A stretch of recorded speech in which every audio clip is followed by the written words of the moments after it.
Hello and welcome to another episode of the Uncommon Energy Podcast. On this week's episode, we're going to be talking about a ton, and I mean a ton of new cards that were just recently revealed from a few different Japanese expansions, but will be coming out in our next English expansion.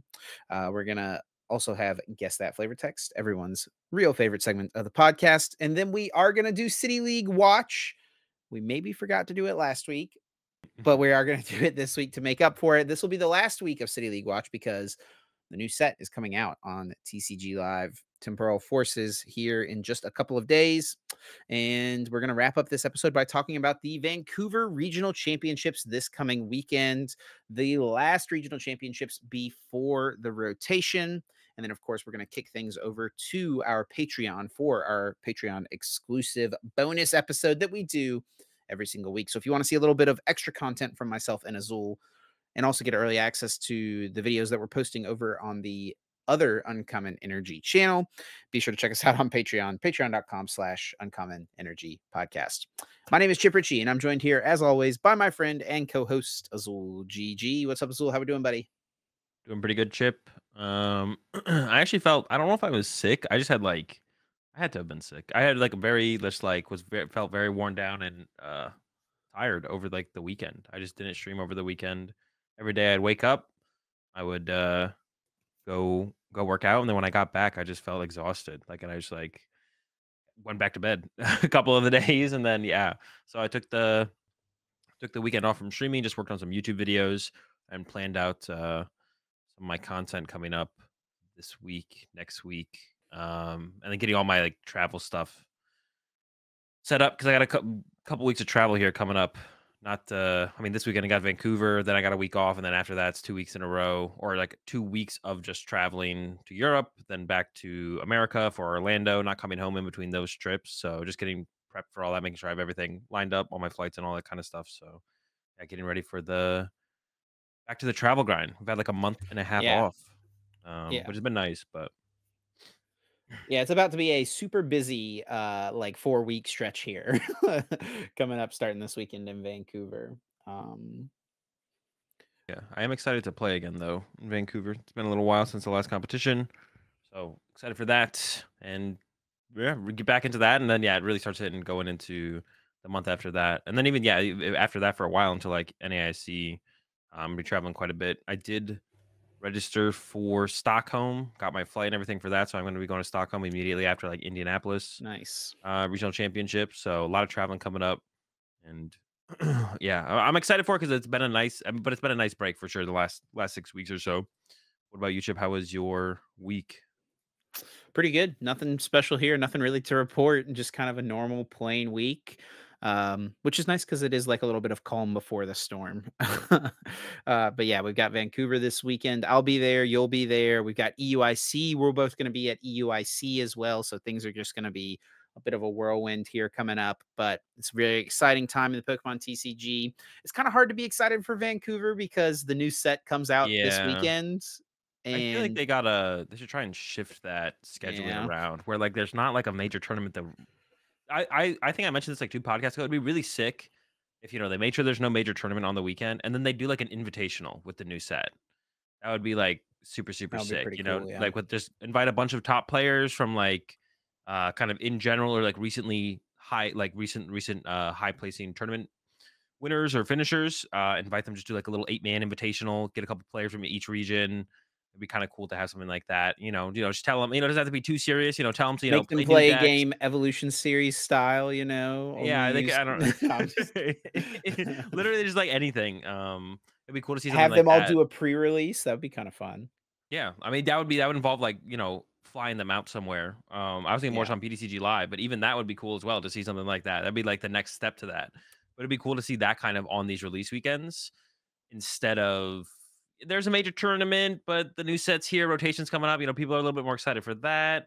Yeah, it just feels like these competitions get kind of like drowned out by the rest of the stuff going on in the community, and you could definitely schedule things to like kind of even out the hype a little bit better. Make everything have its moment for for sure. sure.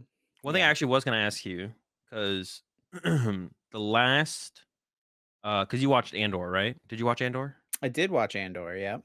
Did you see the trailer for the new Star Wars show? Acolytes. Yep. Yeah, I I'm pretty did. yeah, with Andor actually being good compared to everything else Disney has put out for Star Wars, I'm actually kind of excited for this one. The trailer was okay. It didn't, like, draw me in as much as, like, Andor's trailer when I saw that, but I'm still excited for it 'cause they may be on, like, a hot streak right now. I'm hoping that this is a hot streak here for for the Star Wars, Yeah. content.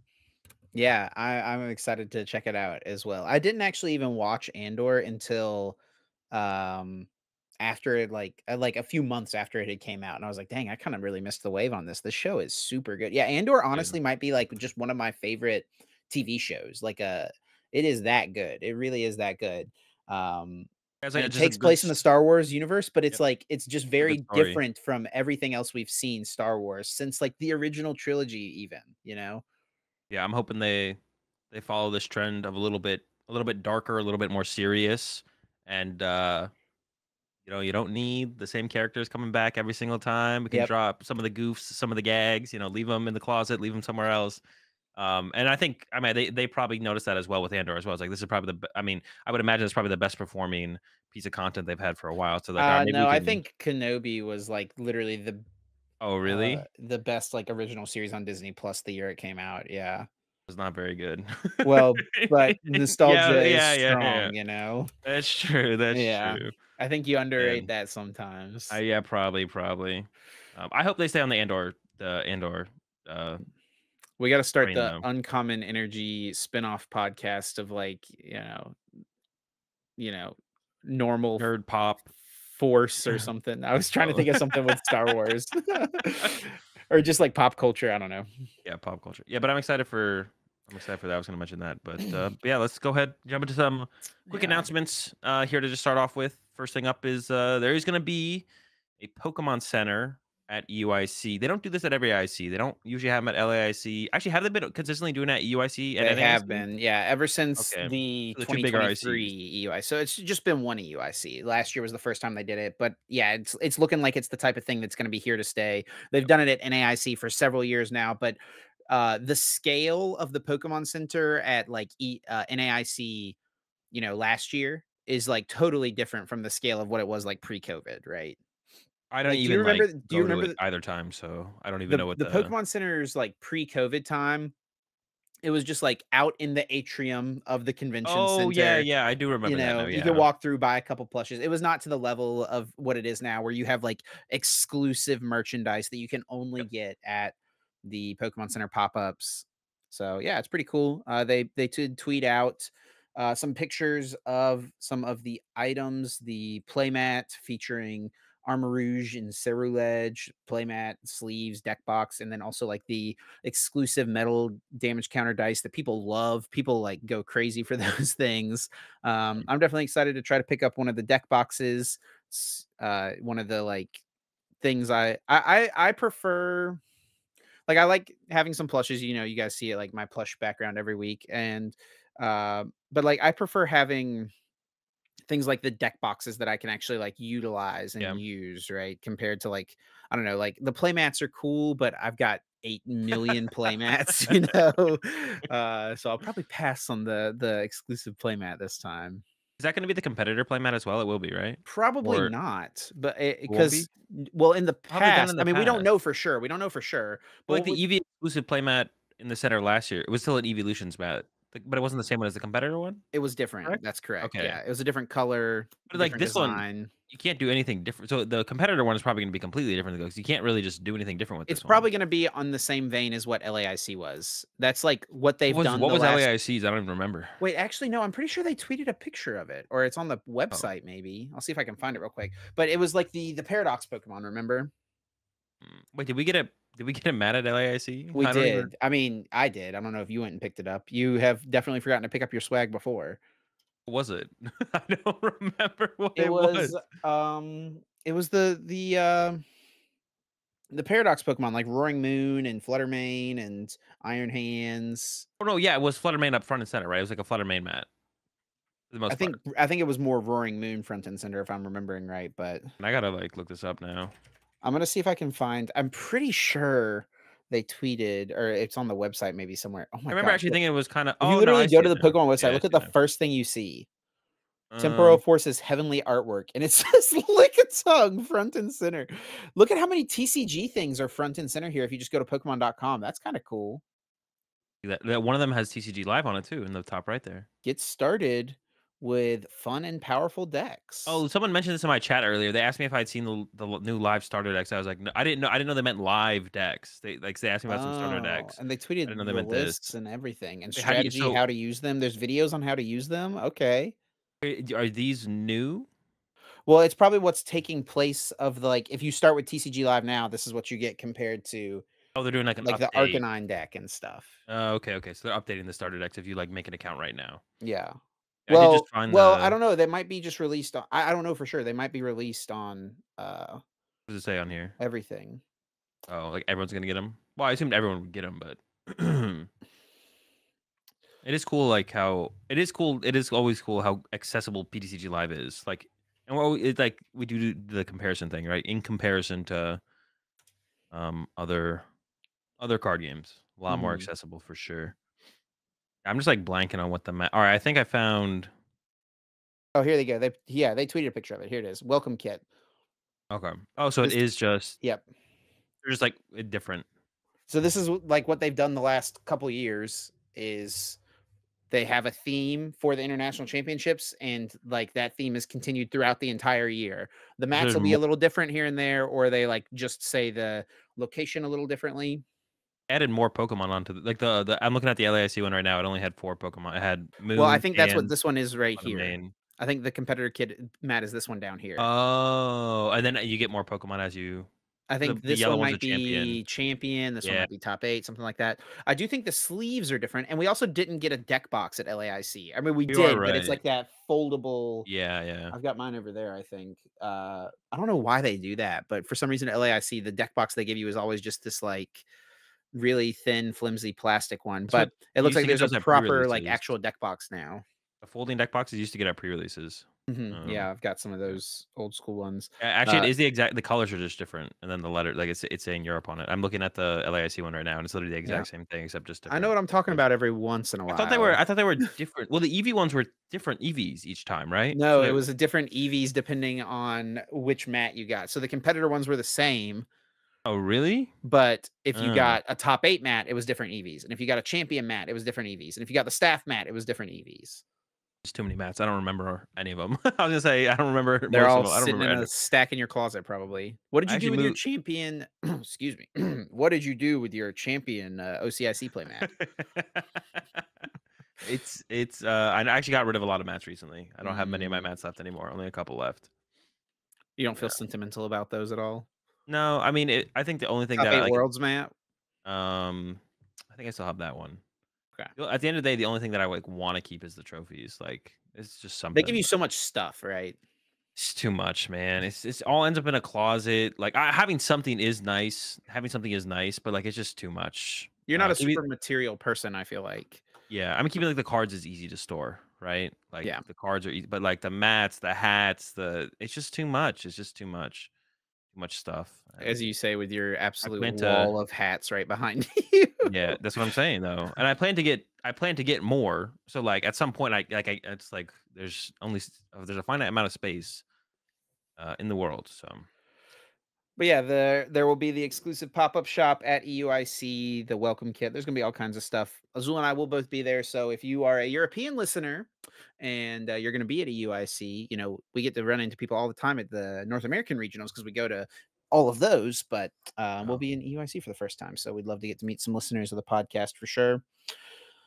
Oh, I guess not the first time, but not quite, but close enough. And I'll be but we in will yeah. for first time in a year, right? Actually I was um, gonna well, speaking of that, going to Europe, I'm actually excited to I was actually gonna mention this in the intro because I did register for Stockholm. I am gonna go to Stockholm. yeah. I am excited to go to a regional in a different region because I've never actually been to a regional in a different region before. It makes me want to like actually like I don't know if I'm gonna try and go to an Australian regional. That's a It's a lot. lot of travel. Yeah, but who knows? Maybe I'll try and make it work. But I Well, might want to try and hit up I a heard you Latin talking on your American. stream this week about the potential of, like, World Tour. actual like hardcore competing next year? Is that something you're like actually toying with and like going to And maybe. regionals all over the world, South Yeah. America, Yeah, we Europe, definitely wanna make I think next season, I definitely wanna make my way to a Latin American regional if possible, if it makes sense even if you don't do the for world tour thing? yeah, even if I don't do, like, the world tour, everything, try to make my way to one of those maybe, because those are more doable, and the Europeans are way more doable than, like, trying to go to Australia. I don't know, I just wanna see what the vibe is like, because I know it's different than the ICs, right? Because like, the ICs are, like, a huge production, huge tournament, Yeah. um, yeah. It should be cool to experience that in the other regions. Also, I've never been to Sweden before. Going to Sweden is gonna be cool.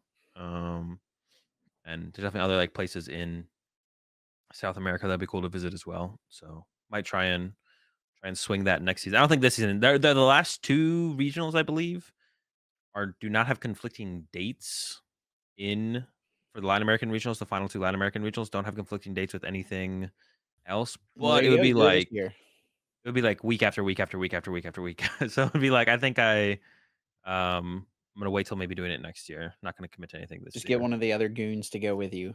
Like literally, if did it in May, it would be like May would be like Indy into Stockholm into I don't Sao Paulo or Chile. I don't know which one is when. It's Sao Paulo and Chile. I think are left, and then into LA regionals. Into well after that's the Japan Championships, which I would be watching, not playing at. Although that would be really cool. That's actually one thing I talked about on my stream when I was like talking about registering and playing Stockholm. It'd be really cool to play in a tournament in Japan. That would be really, Yeah. really I sick. think Like, you especially can't like though, right? hearing no, you can't. Especially about hearing about Tord going to China and playing in China and stuff like that. I mean, that would be cool too. I have no idea what their qualifications or their schedule is like over there. But yeah, in Japan, you have to be a resident.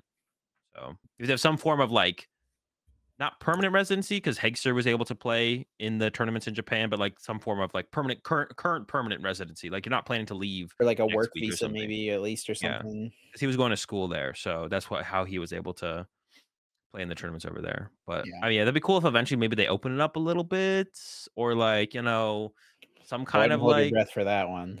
I mean, maybe if they like invite some players over to play. Listen, I'm here. I'd be down. That would be cool. That would be cool. Yeah. So, yeah, that would definitely be cool. It'd be cool to play over. And I mean, we did play Worlds in Japan, but I think it'd be different. Just go to like, you know, a major tournament in Japan, one of the Champions Leagues. Maybe I just get tilted from playing best of one though. That's possible. One more thing we did want to mention before we get into the meat of the episode. I say that as we are 18 minutes in. Is that the new set Temporal Forces will be live on the Pokemon TCG Live this week, this Thursday at 10 a.m. Pacific time, 1 p.m. Eastern time, 1700 UTC, whatever way. Whatever that means. From all those different things, you should be able to figure out what time it will be live at wherever you live. But yeah, new set, very exciting time in the Pokemon TCG, and not only new set, the rotation of the standard Yeah. format as well. Yeah, for anyone who doesn't know, rotation happens early on PTCG Live because it makes no sense to release the set now without rotation. It's not a real format. But I remember at some point There on was always a PTCGO, time, there yeah. was a time on PTCGO, not the last couple set releases on PTCGO, but 5 years ago now, 6 years ago, the set would release on PTCGO, but rotation wouldn't happen with it. So you'd be like, well, we have all the new cards, but now people are playing the old cards, and those Yeah. decks are better. You can't really practice anything, play anything really. Yeah, it did always realistically. feel weird if you were like preparing for a tournament, but if you were just like playing the game, which is It's like like a whole the new format. majority of the player base, honestly. Maybe not for TCG Live because there's just like the game hasn't been around as long. I don't know. It probably is still majority casual, right? People I just feel like there's more like casuals on messing with the PTCG new. Live than PTCGO for sure, because like it's so easy to get into the game compared to PTCGO. I think it has to have a spike to the casuals. Yeah, I don't know, dude. If you looked at the TCGO leaderboards years ago, consistently the leaderboard, because they always had the leaderboard um for your ladder points, it was some versus What points, was whatever it the? was. It wasn't really a good metric or anything, but Yeah, there was yeah. there was a legacy leaderboard that was always tiny. There was a expanded one that was small as well. There was a standard one that was pretty big, and then the largest one by far, like not even close, it totally dwarfed the standard format, was the theme deck ladder. Like such Is a it high really? percentage of people. Yeah, dude, it was like 60% of the people who played the game just like played like the theme deck ladder or something like that. It might not have quite been that high, but it was by far the biggest. Like it might have I been didn't even know 40% that. or something like that. Yeah. I'm even thinking back that to myself, like, I mean, I just like playing Pokemon, and, like, that's why these Yep. long formats are so boring. Because I would go back and play I would play in the theme deck format. I would play, like, in the tournaments, the ticket tournaments with theme decks. Yep. 'Cause it's just Against fun to play viewers and stuff. Pokemon, but Yep. to play it differently. Play it different than how you're currently playing it. That's why these long formats are so boring or are so, like, draining because it's, like, the same format over and over. I don't think I don't even remember. It's been, like, so I've been, like, uploading consistently on my YouTube channel, like, every single day, which has been great. Um, I've been streaming pretty consistently except for over this last weekend, and I haven't actually played, like, PTCG Live, like, just played the standard format on PTCG Live. Like, I've done, like, my Road to Arceus, thing on my which will be easier now with the other change that we're gonna talk about here in a second. Sheesh, what was I gonna say? Yeah, but besides that, like all my uploads, none of my uploads on or very few of my uploads on my YouTube channel is like serious, just like plain standard PTCG Live. A lot of it's just like newer deck stuff, which has been good. Like I've liked that, but yeah, a lot of very little bit has been like plain standard PTC, plain standard format, just kind of casually because it's just like so boring right now. Yeah, and one other thing with the release of Temporal Forces, there will be a new battle pass. There will be new, uh, rewards for the battle pass as well. So like new decks and stuff like that. I think they've already announced what they are. I don't remember what they are, but I have no clue. there will also be a reset of the ranked ladder. And in the patch notes, they did say that with this new update, there will be a rebalancing of the ranked ladder points for winning and losing matches, and also decreased rank points needed to reach higher leagues. So Yeah. they are making it a little easier to grind and rank up in the game, which is kind of cool to see. Yeah, I think you definitely want to have it set where there's like some effort required to Yes. like climb, but if you like consistently put in like the a decent amount of effort each season, then like you'll eventually make your way to like Arceus and then be able to climb in Arceus. The Like the amount of grinding you needed to do, even to get to Master Ball, not even get to Arceus, just to get to Master Ball in the current system is like lot. ridiculous. And then the resets hit once a month. And Is I think ridiculous. it should reset once a month personally, but you do need to make it where it's like not everyone should be able to climb in the ranked ladder. But if you put like a decent amount of time and effort into it, you should be able to eventually like progress. Even if it's like you're not making it to Arceus in a single month, it's like you do make some decent progression, you get reset a little bit, then you make a more decent progression, and you like eventually work your way up to Arceus. That should definitely be how it feels. Is like you are making progress. Although I think we are still desperately in need of an actual ranked ladder. Because it's not they're making it easier to climb and overall just making it easier to climb up to the higher ranks or from rank to rank, but they aren't there's no leaderboard still. Yep. There's no true ELO or MMR system where like if you play against someone who has more current points than you and you beat them, you get more points than the if you play against someone of equal points or something like that. So there's still like those are the two major changes they need to make. They have to add not just like an equal plus minus system where it's like you win you get 10, you lose you get 10, or if you win you get 10, if you lose 10. There needs to be some variables based on the level of points your opponents have, and there needs to be a leaderboard, and it needs to be like in game so you can see who is rank one. I actually put a little bit more thought into that as well as to like what the system should look like. One, I think there definitely should be, maybe not in the current form, but eventually should be a way to earn championship points on PTCG Live. Maybe Yep. not there yet. We've been Um, saying it for a long time. and so a couple people in my chat did make good points about Magic system and Hearthstone system where it's like in Magic and Hearthstone, the way their ranked ladders work was the top 100 would get some points or whatever towards their world championship or invites to a bigger tournament, Yeah. and it would make it like a weird end of month grind where you had to put in a lot of time. So I was thinking about it a little bit more, and I was like, I think it would be cool to still have something like little badges next to your name for like how high you placed for each season. So like if you end up rank one at the end of a season, you have a little one of badge, so on and so forth.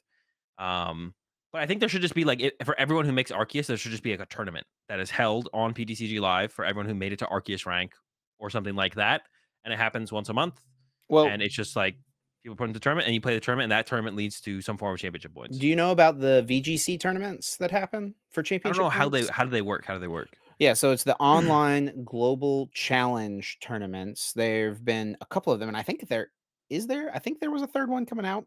But yeah, there's a post about it on the Pokemon website every single time they do one.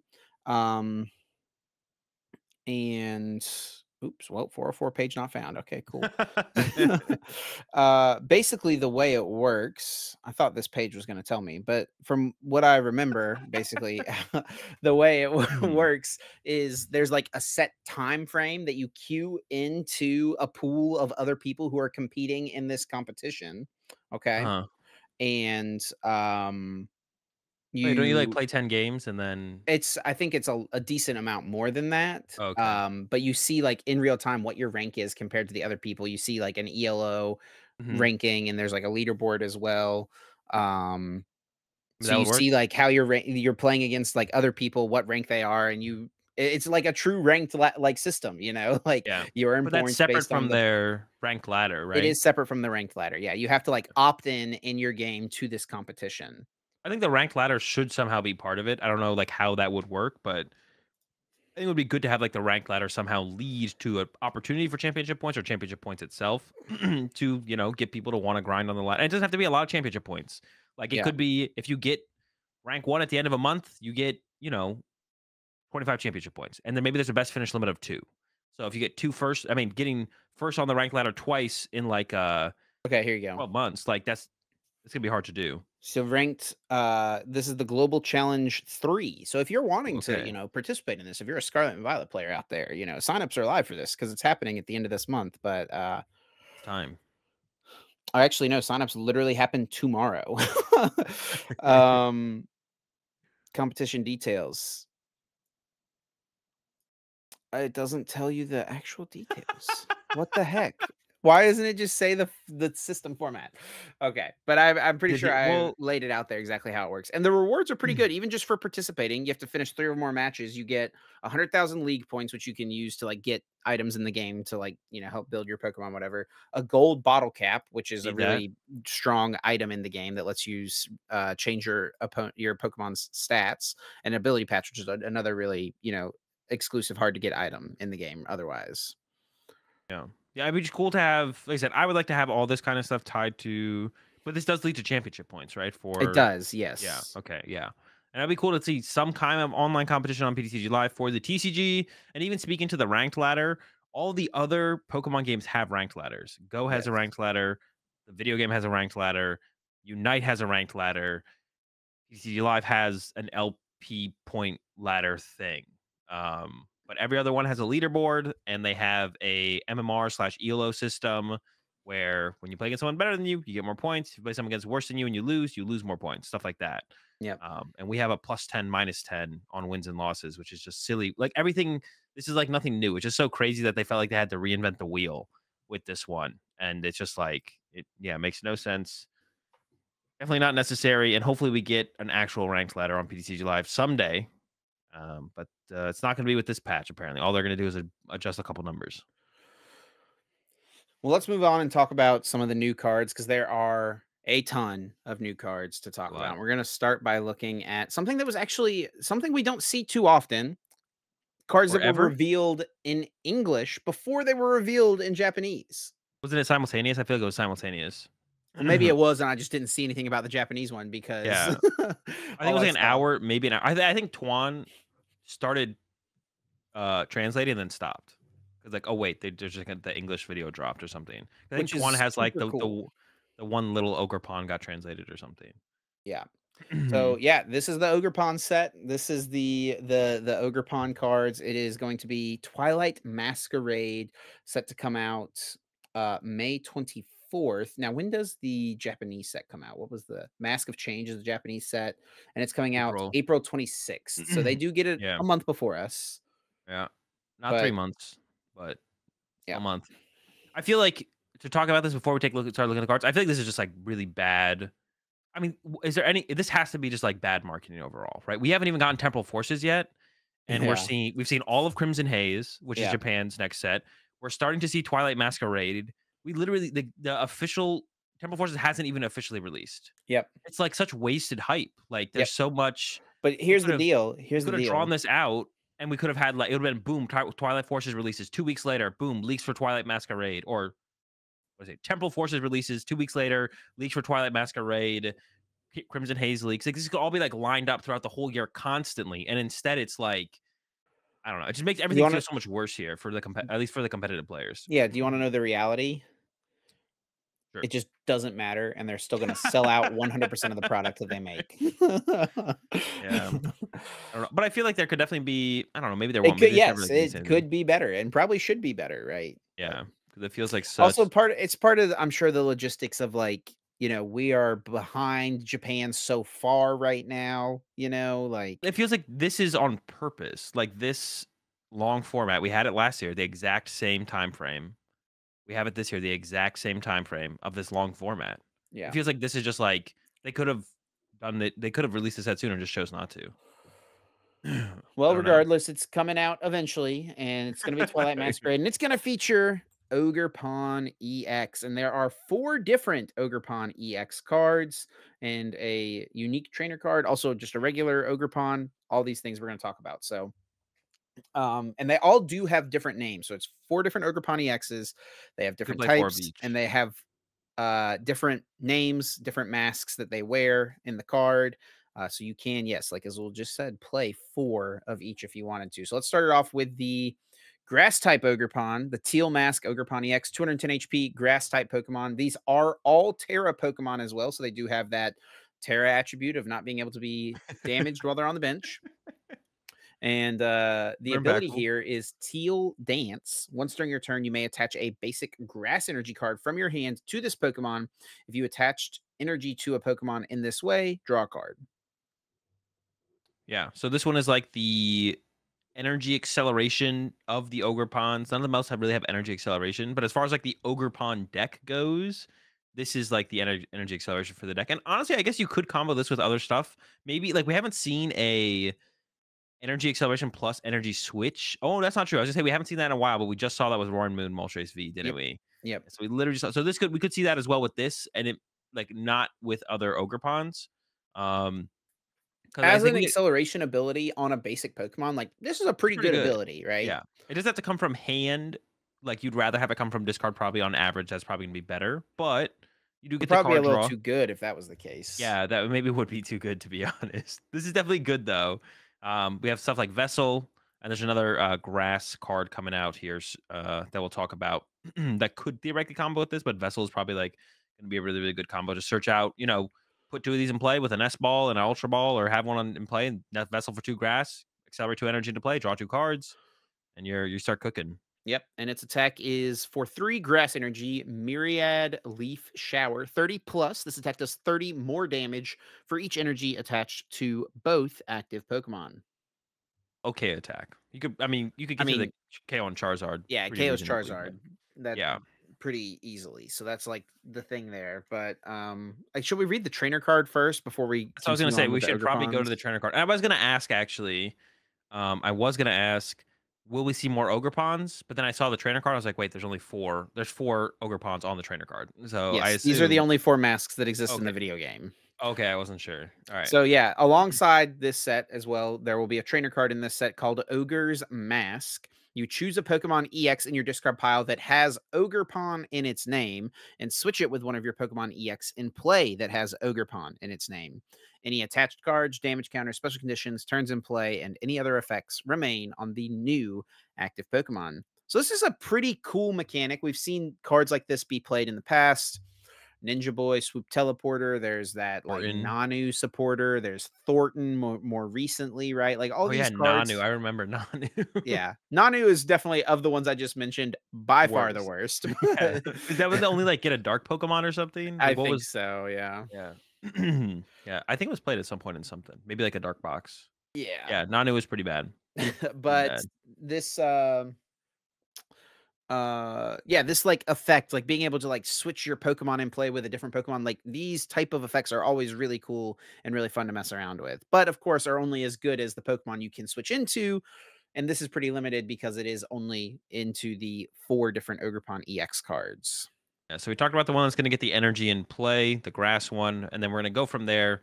You'll be swapping into the other EXs probably, and some of them are more limited than others. Like this one, the Hearth Flame Mask Ogre Pawn. The first attack for a fire and 2 colorless energy, Wrathful Hearth, 20 damage times the number of damage counters on this Pokemon. So you could like accelerate with the grass one, get a couple extra energy and play through that. Maybe E-Switch involved, maybe not. And then you could either attach a basic fire or, which even sounds maybe a little bit better, is you could get luminous energy involved. Because then Yeah. as you go from Ogerpon to Ogerpon, you could use the water one and then go to the fighting one and use that one and so on and so forth. But so that's good. The Wrathful Hearth, you get punched, you punch back even harder. And then the Dynamic Blaze 140 damage plus 140 more if the active is an evolution Pokemon, and then discard all energy from this Pokemon. But this takes 3 fire. Yeah. And if our main form of energy acceleration is through the Grass Ogerpon with grass energy, I mean, we might play 3 fire energy total in the deck if we're playing basic fires, because Luminous doesn't work with other special energy attached to it, including Luminous. But I don't know if we're ever using the Dynamic Blaze in like an Ogerpon deck. But maybe this would be a card that you play in like some kind of firebox for the secondary attack. Yeah, I don't think I think this is like for the Ogerpon deck. This is I think the worst of the 4 of them. Yeah, I don't Wrathful Heart though. That's a good It good is clap fine. back, right? It's like fine. And one Yeah. thing I will say as well, like you mentioned the luminous energy, it feels like these cards were definitely crafted with luminous energy existing like in mind, right? Like these cards were very much deliberately made with the 1 color energy attack cost and 2 colorless so that you Yeah. can do the play, attach luminous energy, and then you have all these options with the Ogre's Mask. I wonder how consistently, like, it's possible you could be like turn 1 using the grass Ogerpon or the water or the fighting through like energy switch, right? Because you go attach plus a teal dance plus a teal dance, energy switch from Ogerpon to Ogerpon, and then you can Yeah. start attacking on turn 1. It's probably not that hard. I mean, Yeah. we've seen Roaring Moon be able to do it, right? Yeah, we'll still have Squawkabilly. I mean, E-Switch is still here, so And Vessel's still it's here. an acceleration ability on itself. It draws you a card as well. Don't have Battle VIP Pass though. That's one thing that got decks going like that previously. You So are that'd be like the one thing we're missing. you don't have Battle VIP Pass, but you only need 2 Ogerpon in play, right? That's And true. You then just need you the 2 grass card ones. pile, right? That's true. We just gotta get the other ones in the scrap pile. We still got Squawkabilly, we got Mew EX, we still got ways to get through the deck. Greninja as well. Yeah, yeah. All right, and next one here is the Water type Wellspring Mask Ogerpon EX. 2 attacks. The first one is Sob for 1 colorless energy, 20 damage during the next turn. The defending Pokemon can't retreat. These type of attacks do like come up every once in a while and can like cheese you out of a. Yeah. There's never like, it's not like your deck strategy most of the time. I mean, sometimes I guess we've seen it with I mean, Mawile, right? yeah. But I mean, look at what just won the last major tournament. Then that is fair. That is fair. But like this attack like existing in your deck can create win conditions, so that's kind of cool. Yeah. And then Torrential Pump is the big attack here for a water and 2 colorless. It does 100 damage, and then you may shuffle 3 energy attached to this Pokemon into your deck. If you do, this attack's damage or this attack also does 120 damage to one of your opponent's benched Pokemon. A little tag bolt action in here, Azul. I guess a little bit. You get to put the energy back in the deck to accelerate back into play with some grass Ogerpons later. Yep. Yeah, it does 100 to the active, 120 to the bench. It's okay. It's not that much damage, right? I mean, that is like Greninja numbers, but Greninja can pick 2 bench Pokemon. Manaphy's still in the format. Yep. Terra Pokemon are here. I was gonna actually say, because you mentioned that these are Terra Pokemon, and Terra has been a attribute on the Pokemon that has not seen too much actual interaction, right? Just on Charizard, pretty much. Yeah. Well, it's like even that. There's not even like a deck. I mean, there was definitely times when you were playing like Kyogre and stuff, you wouldn't have where you wish minded. you could punch in a Yeah. Charizard. Yeah, for Yeah, sure, yeah. for sure. But maybe this is all just prepping us for the Greninja we're going to talk about a little bit later. All these Terra Pokemon. That's the only reason True. Terra is the way it is, because the Greninja is so broken. Yeah, this one's like a cool one with the Torrential Pump. It's not going to be like the main attacker in the deck. I think the main attacker in the deck is probably going to be the next Ogerpon here, the fighting one, because the Cornerstone Mask Ogerpon has the it's got an ability, or the ability is the big part of it. Prevent all damage from attacks done to this Pokemon by your opponent's Pokemon that have an ability. That's pretty good. We've seen what would we see this on most recently? There was something that was like really good with this. There's What am I thinking Alolan of? Vulpix that has this, but it's Am I like missing an something? effect of an attack. Yeah.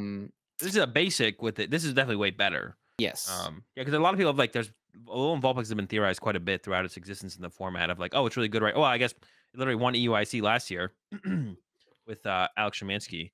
So it's had Yes. its moments. We saw it He recently get just got played. second place at the Yeah, Champions League. Yeah. yeah, and it's generally like one of those cards where it's like it needs the format to be just right, and then it's usually just kind of bad immediately after that because everyone knows about it and knows they should be worried about it. But this is a little bit different because it's way less of a commitment, and your deck already like naturally is going to play it if in the Ogre Pond deck, and it's like you're never not going to play this. So yeah, this is going to be something that's going to be a little bit scary, right? To try and deal with. Like Charizard can't hit this. You'd have to play something like the Gouging Fire to be able to deal with this.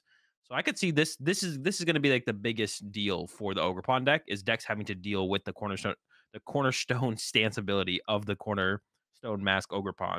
And it's got a pretty good attack as well. Fighting double colorless for 140.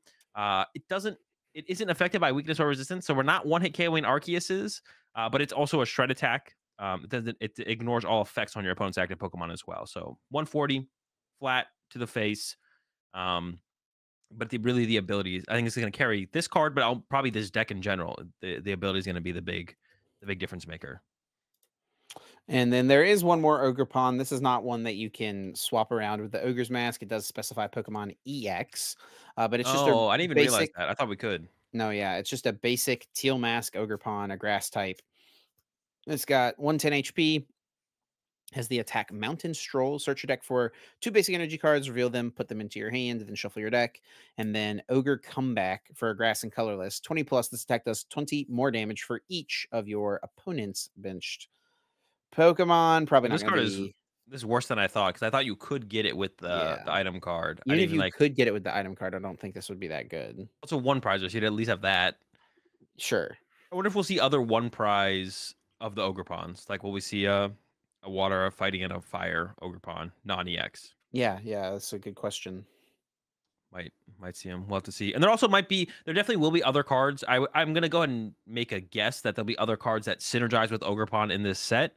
Maybe not specifically like the item card that it's getting, but like I don't know. I don't know what kind of cards there will be. But I'm sure we'll get something for sure that combos with Ogre Pond or it synergizes well with Ogre Pond. It might not be like the item card where it's like exclusively good with Ogre Pond, but I don't think this is all they're going to give Ogre Pond. This seems a little weak if this is all they give it. Yeah, it doesn't stay like it seems cool, like everything that works together at the moment, but there's it doesn't seem extremely strong. Like you implant these 5 cards into the format. I don't think this is a very good deck. Yeah, it definitely needs a little bit more. Unless the fighting Ogre Pond just carries. I guess that is possible. Yeah. Good hard carry. But there were tons of other cards revealed, and these will also, I assume, be in the Twilight Masquerade set, right? And let's get into those. We start off with a Sinistcha EX. It's a grass type, 240 HP, stage 1 Pokemon. With the first attack here for a colorless energy, choose one of your opponent's Pokemon and put 2 damage counters on that Pokemon for each basic grass energy in your discard pile. Then shuffle all of those energy cards back into your deck. And then its second attack, Matcha Splash, grass colorless, 120 damage, heal 30 damage from each of your Pokemon. And then the little guy also has a bench barrier type ability where it's immune from damage and effects while it's on the bench. Yeah, I don't think we've ever seen one immune from damage and effects. So that one is it's a pretty good ability. It's got Rabska as an ability on the Yeah. basic, which is nice. It does only have 30 HP, so gotta protect it. It's cool to see that. Yeah, this is kind of an interesting one. I mean, that attack is not terrible, this first one, right? Assuming there's like it wouldn't ever be like a deck in and of itself, I don't feel Hold like, on. but I'm thinking of it. We Oh, gotta go read ahead. the Go ahead. have you not read the other Sinistcha? No, I don't think I have actually. All right, we gotta read that first. This guy. Okay, so there's This this one other. comes out in the same set. Yeah, it does come out in the same set. I Okay. believe. Go ahead. All right. The other Sinistcha Donnie X. for 1 grass. It's a stage 1 as well, 70 HP. 1 grass, curse droplets, put 4 damage counters on your opponent's Pokemon any way you like. The other one, Motched All Out, 70 times, discard up to 3 grass energy cards from your Pokemon in play. This attack does 70 damage for each card discarded in this way. I did read this card. Okay. Yeah. Well, I think they both evolve out of the same Pokemon. Sure. They both attack for 1 energy. It gets grass in the discard pile. And we're getting Ogre Pond that accelerates grass energy into play. I think this one's pretty straightforward, but I also think it's probably pretty bad because the damage is pretty low. Yeah. Across the board for the Matcha Pokemon. I think this is an Ogre Pond Sinistcha deck is better than an Ogre Pond deck. I think you might be, as of right now, I think you might be right. Yeah, I don't know. You get like once you like if you take the ogre pawns, you put some bravery charms on them. You know, they're not looking too shabby stats wise. sure. But we can go on But to what the I was next gonna say card. about this card Oh, is, go like, I ahead. mean, I think back to like the Victini Prism Star. There was that Charizard deck that played 18 Fire Energy, and then you Victini Prism Star to like Ooh, take your last prize, get them all back into the deck. That was a basic Pokemon though. This is stage one, but it does only cost one energy card. It is a colorless, but you I think mean, it does ogre have to be pawn? grass energy. You think ogre pawn can save Raging Bolt? You're playing fighting, lightning, and grass. Yeah, we got vessels. So yeah, no, Carriers. definitely not. Definitely I think not. Raging Bolt is terrible. I think the card is literally awful. Like, I mean, I don't think it's terrible, but I don't think it's super well, strong. okay, sure. Tier Yeah. 6. Up next, we got another A spec, and we've seen 3. We're supposed to be getting 6 A specs, I believe, Yeah, in they did say our 6 A spec yeah, cards and and we've seen 7 3 of Pokemon them. EX. I'm pretty excited for the. I'm pretty excited to see what these last 3 A specs are because I think they've like so far they've been pretty good. This next one is very. It is like it doesn't seem as good as some of the other ones, and it's not going to be one that's played in very many decks to be honest. But I think it will have its moments maybe, and this one actually might not see play for a little while. But it is the Hyper Aroma. Search your deck for 3 Stage 1 Evolution Pokemon, reveal them, and put them into your hand. Then shuffle your deck. Like that's not bad, especially when you combo with something like Arvin. You find it turn 2 after using some Poffins turn 1. Yep. But I actually don't think we have a deck right now that would take advantage of this. That really wants to find a ton of stage 1s turn 2 because Dude, TM Evo does it better without using your A spec. dude. Well, that does require your attack, but this card I'll say it. is it's just a little too late for Zorobox, man. If only if only this had been here a little earlier, Zorobox's moment. It could have Brand is seething shined. somewhere. He's like, I was so close. Actually, to be honest, this would have been very good in Zorobox for sure. You could have Yeah, maybe built it differently around it as well. But yeah, it's good, but there's no like deck that is like desperate for stage 1s in play turn 2 that wouldn't rather play TM Evo, I don't think. I think yeah. TM I Evo mean, I is could see just it being good better. in like a Gardevoir deck. Well, TM Evo lets you get there a turn sooner though. If you go first, you just evolve them naturally, or you TM Evo. And if you go second, you TM Evo, which means you're a Well, turn if you ahead go of the first, you aroma. evolve them naturally, but this lets you find them. That's true. Maybe you play both. I guess I could see both to be honest. You could play this as your ace spec, but instead of the cape, that's tough. I think Yeah, yeah, in it's pretty Gardevoir. broken. All right, We'll next see. card here. We've got a supporter. It is Lucian. And I think this is the first time we've ever seen just a Lucian supporter. There's been like Lucian's assignment or whatever. And is that the only Yeah, other Lucian supporter? Maybe? I I don't don't know. know. Anyway, Lucian from the new set. Each player shuffles their hand and puts it on the bottom of their deck. If either player put any cards on the bottom of their deck in this way, each player then flips a coin. If heads, that player draws 6. If tails, they draw 3. Oh wait, we've literally what was the other card that was literally Ilima. like Ilima? I actually played Ilima in a league or maybe a league cup and a league challenge because it was right after rotation and we had no disruption. There was no disruption card, and I was playing Zoropod with Ilima and what was the other card that searched for uh the thing that people played in Gramble to find Pokeball cards? Apricorn Maker. Yeah, I was playing Zoropod with Apricorn Maker and Ilima because we had Yeah. no disruption and we And had no Bridget way to had just find rotated. Yeah. Pokemon.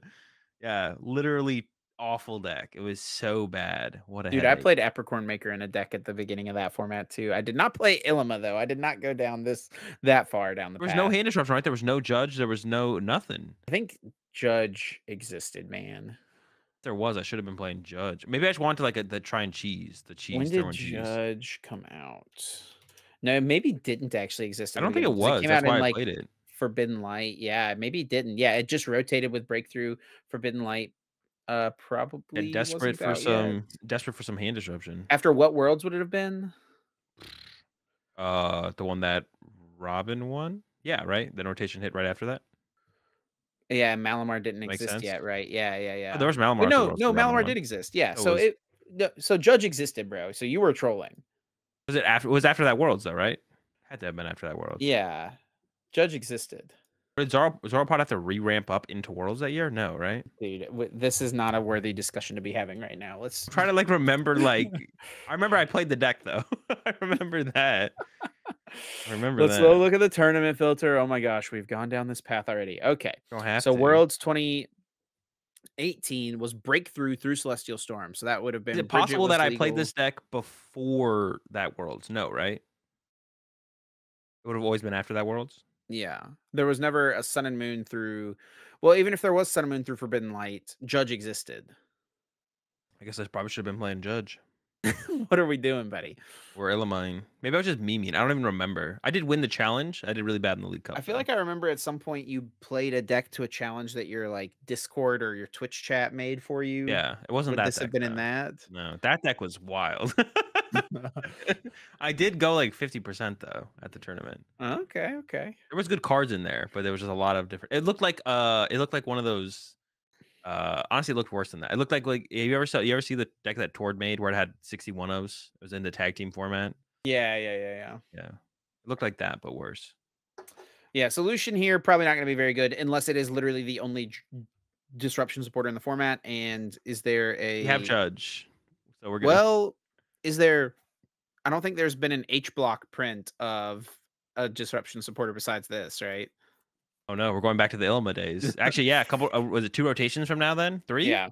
Even 2? before this, a little history lesson here. At the 2008 World Championships, there were no disruption supporters in the format, but Besides this, except for Team Galactic's Wager. This card was a meta card in like 2008 because Rocket's admin had rotated.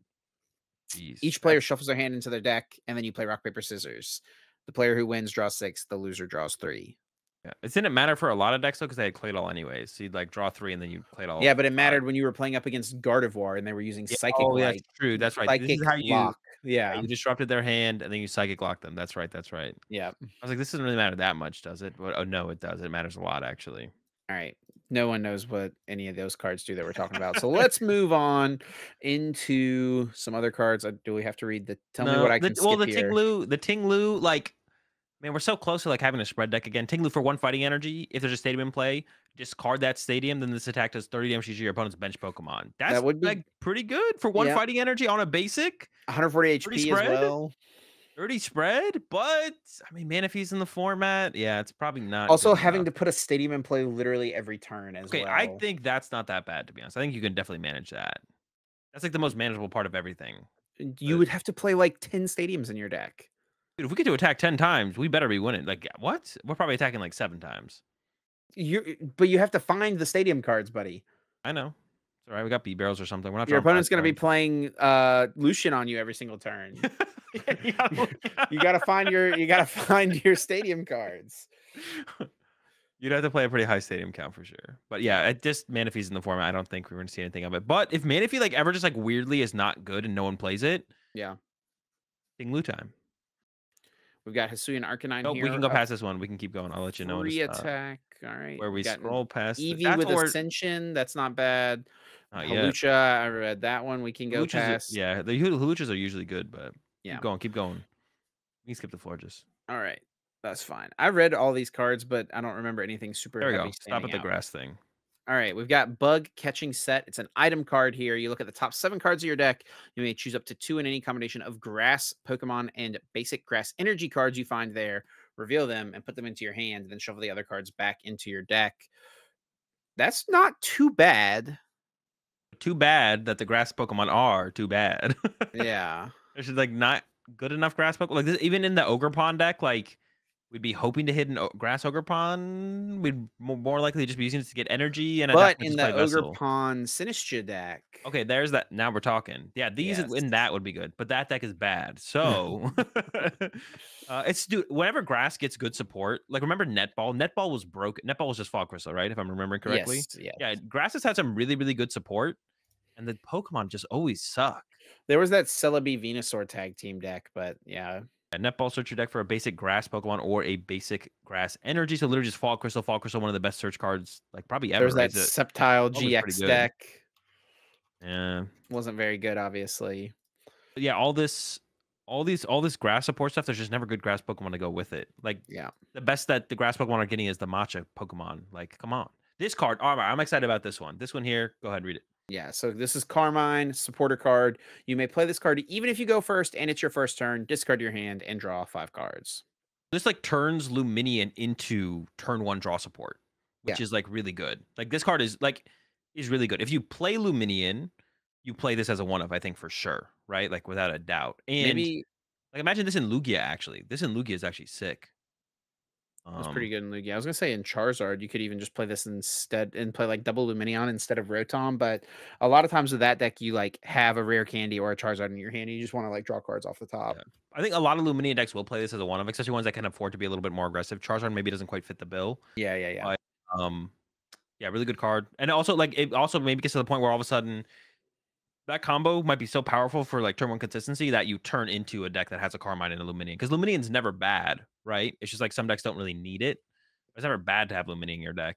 And now that you Yeah. can like play Carmine and go first and like have a better setup going first turn one, like yeah, it might be worth like playing a Carmine and Luminion. But I think that plays Luminion, I think will have well, I guess maybe to be honest, now that you mentioned it, maybe Charizard still wouldn't include the Carmine, but other decks will for sure. Carmine's We've sick. got Kiernan, another supporter card. One of these choose one supporter cards. So it's got two different effects. You get to choose one of them. And the two effects are you switch your opponent's active with, or sorry, Oh. switch your active with one of your benched Pokemon. And then its second effect is during this turn, your Pokemon's attacks do 30 more damage to your opponent's active Pokemon EX or active Pokemon V.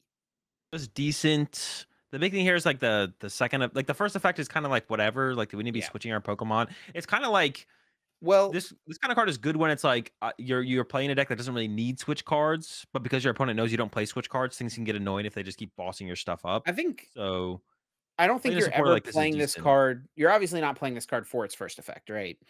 Yeah, Because you but that's just what play I'm saying. It can kind switch. of like yeah. But it's Mm, like if you're ever wanting to play a deck that can boost damage or like needs to like have need a something little like bit this to like more. hit Yeah. numbers, it's just like a nice little extra added thing that you have as an option, right? Yeah, it's like instead of playing another switch card, you could just play this, right? Like, for Mhm. example, like instead of playing a switch card, sometimes like decks back in the day, or not that long ago, would play like Tate and Liza, right? Tate and Liza had shuffle draw 5 or switch your active Pokemon. Yeah. So decks that could get kind of caught out without switch cards, you would just like maybe add a Tate and Liza instead of a switch card. So we do have the loyal 3 here. If you played the uh Your game. DLC for Scarlet and Violet. We've got Monkey Dory. It's got the ability Adrenaline Brain. Once during your turn, if this Pokemon has any darkness energy attached to it, you may move up to 3 damage counters from one of your Pokemon to one of your opponent's Pokemon. And then its attack is not very good. But that ability Pretty good. is pretty good. It I does require saw you to use your attachment for turn on it, but I mean, it's like, yeah, anything that any ability that has let you move damage from your side of the field to your opponent's side of the field has always been at least decent. yeah, it's definitely a good ability. And I saw someone tweet out a combo. You could play it with Articuno. The Articuno for 2 water energy has 110 HP. It does 70 damage, and your opponent's active is now paralyzed, and you do Yeah. 50 to yourself. You eventually set up the Articuno, you trap them in the active, that buys you time. You start attaching dark energy to your Monkey Dories, moving all the damage on your Articuno to your opponent's Pokemon, and just kind of like infinitely trapping the active with the wild freeze until you like draw 6 of your prize cards. Yep. Or I guess you wouldn't be able to infinitely trap it. Or I guess you could get Radiant Alakazam involved and help, but like you would be able to KO their active on your turn and then Buddy, re-wild freeze the next you can have Pokemon. 2 Monkey Dories. Yeah, so your Articuno lives forever. Yeah. But it has to move from one of your Pokemon to their Pokemon. So you're still doing 70 to the active over and over again. So you'll eventually KO the active. Oh, You have to sure, so you do have to KO it through Monkey Dory and then wild freeze something else on the something new, follow-up. yeah. Yeah. But that's like a combo right there. We've got Pheasantipity here. It also has an ability if this Pokemon has any darkness energy attached to it, and if any damage is done to this Pokemon by attacks, flip a coin. If heads, prevent that damage. And its attack is Energy Feathers 30 times, 30 damage for each energy on this Pokemon. So the ability is really good, right? These Any abilities are damage. always very annoying if they've Yeah. ever when they've existed. But the attack is okay. This might be the Um first time that we've seen this type of ability exist on a basic Pokemon that I can remember. They've been on stage Yeah. ones in the past. There's like a Glimora, I think, that has a similar ability right now. This card could combo with Gardevoir, but currently, like Drifloon does as about as much damage. So you're not really getting like that much more of a damage reach with this card. And you can't put like reversal on it because it's not a stage 2 like you could Shiny Arcana Gardevoir. And then also if it's in Gardevoir, you're probably not playing Dark Energy, so you can't even take advantage of the ability, which is I think you'd want to build this card around taking advantage of the ability. And as we go through the rest of these cards for the Loyal 3, and the Loyal 3 should be coming out in Japan's set where they get Ogerpon, right? Yeah. Um, so we still have a lot of cards to be seen from the Ogerpon set. These cards all interact with Dark Energy. I'm gonna assume there's another card in this set that interacts with all these cards in some way around Dark Energy, right? Because if we read the next one here, how do you say this one? Oki Okie dokie. Oki. They're all puns, man. They're all puns. Adrenaline Power. If this Pokemon has a Darkness Energy attached to it, it gets plus 100 HP and does a plus 100 more damage to your opponent's active Pokemon. But it does need to Fighting Energy to attack to do 70, which could become 170. I guess all these cards do work with Luminous Energy, right? Yes. That is something. And maybe that's what you're supposed to combo them with is Luminous Energy. But double Fighting Energy is tough. How are you getting that second fighting consistently? Because this is a one prizer with 230 HP, which is decent, but that's not like ridiculously good. Actually, that's a one prizer with a Bravery Charm. We're looking at Yeah. 280 on Yeah. a We basic. get the luxurious cape on here. All right, chill. That's worth 2 prize cards now. It's worth 2 prize cards, but it's a basic Pokemon with 330 HP. So that could be good. That does Yeah, 170 330. damage for 2 energy. Yeah, but how we get it? I feel like there still needs to be some form of energy acceleration. But maybe that There survives is. you enough. There is. You'll figure it out. For this Pokemon? Whoa, Pickaxe? The pickaxe. Let's go. He got there. Yeah, It we're not didn't doing take you that. long. I knew you were a smart guy. That's not happening. So we're not playing Gutsy Pickaxe. We could get Energy No, Sticker dude, involved. the freaking what's it called comes out Mallow in this next set. It's called. Dude, the name is long. What is the name of the actual card? That the name, dude. Code Break Cipher. I will Code never Cipher. forgive the translators at TPCI that decided to name that card. We called it the Crypto Lad or something. The Crypto Lad. What is it called? Code Cipher. Cipher Maniacs Decoding, I think, right? For Maniacs Decoding. Yeah. No crypto memes. Yeah, Probably for the best. Cipher Maniacs Code Breaking. Holy cow. Yeah. It's like I saw one the other day, and like the name on where did I see it? How would I have seen it? I don't know where I saw it. They tweeted it. They tweeted it. Oh yeah, the name is so long, like it like fills up the whole It space does. for where the name of a card goes on trainers. It's pretty bad. Yep. I mean, I guess you could combo that with, but that's like such a big involvement. And honestly, Energy Sticker seems more reasonable, but even that is like a flip, so I don't know. But it is a one prizer that has a lot of HP and does a decent amount of damage, so maybe it is worth to play something like Energy Sticker or even EXP shares to chain them or something, get the Luminous Energy involved. Maybe. Yeah, or But something might come out that combos with Dark Energy with them. We'll see. Yeah. And then is this the last one here that we're reading? I think so. And that is Yeah, I think so. probably the best card we're going to read here. And that is Greninja EX. It's a Terra type Pokemon. So it is a fighting type Greninja. It has that Terra attribute, so it can't be damaged by your opponent's Pokemon when it's on the bench.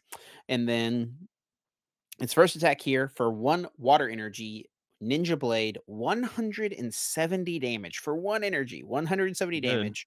You may search your deck for any 1 card and put it into your hand, then shuffle your deck. Yeah. And then its attack for a water and 2 colorless energy. You discard 2 energy from this Pokemon. This attack does 120 damage to 2 of your opponent's Pokemon. And worth noting as well, the Froakie is a basic for a water energy. It has an attack that is Flock. Search your deck for up to 2 Froakie and put them. Wait, for some reason I thought this got Frogadier and put them on your bench. Oh, sheesh. That would have been broken. No, it is too Froakie. Yeah. It is Froakie. Okay, so this is not even that good. I mean, it's like pretty good, but I thought it was Frogadier for some reason. I was like, this is nuts. It doesn't need that much. I think the card already seems pretty decent. Yeah, without in its that current form. And the 1 water energy too, like that combos with like Turo. Like you do 170 for 1 water.